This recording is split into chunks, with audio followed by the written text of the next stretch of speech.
Jacques Parizeau part en campagne électorale. Les détails après le déclenchement. Avec les rumeurs persistantes d'élections à l'automne, la machine électorale du PQ se met en marche. Il doit toutefois composer avec des sondages qui le placent loin derrière les libéraux de Robert Bourassa.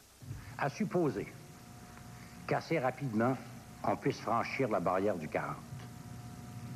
Vous comprendrez que là, c'est une toute autre paire de manches. Le Parti québécois est donc prêt à se lancer en campagne électorale. 43 candidats ont déjà été choisis et une quarantaine d'autres le seront au cours du mois d'août. Les thèmes qui seront soulevés lors de cette campagne n'ont pas été dévoilés, mais l'environnement occupera une place centrale, nous dit-on, de même que la question du lac Meech. L'accord du lac Meech est mort. Alors là, tous ceux qui veillent autour du cercueil se sont entendus pour ne pas allumer les bougies avant l'élection du Québec. Je veux bien, parce que là, ils veillent le corps actuellement. Jacques Parizeau ne cache pas qu'un éventuel échec de l'accord du lac Meech permettrait à son parti de mousser davantage l'option souverainiste. Et il pourrait aller chercher des votes chez les syndiqués du secteur public, advenant que les négociations tournent à l'affrontement.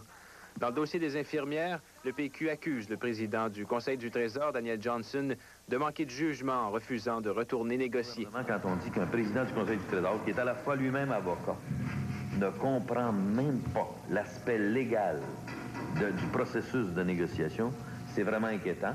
Dans quelques jours, le Parti québécois doit annoncer les détails de ce qui constituera sa plateforme électorale.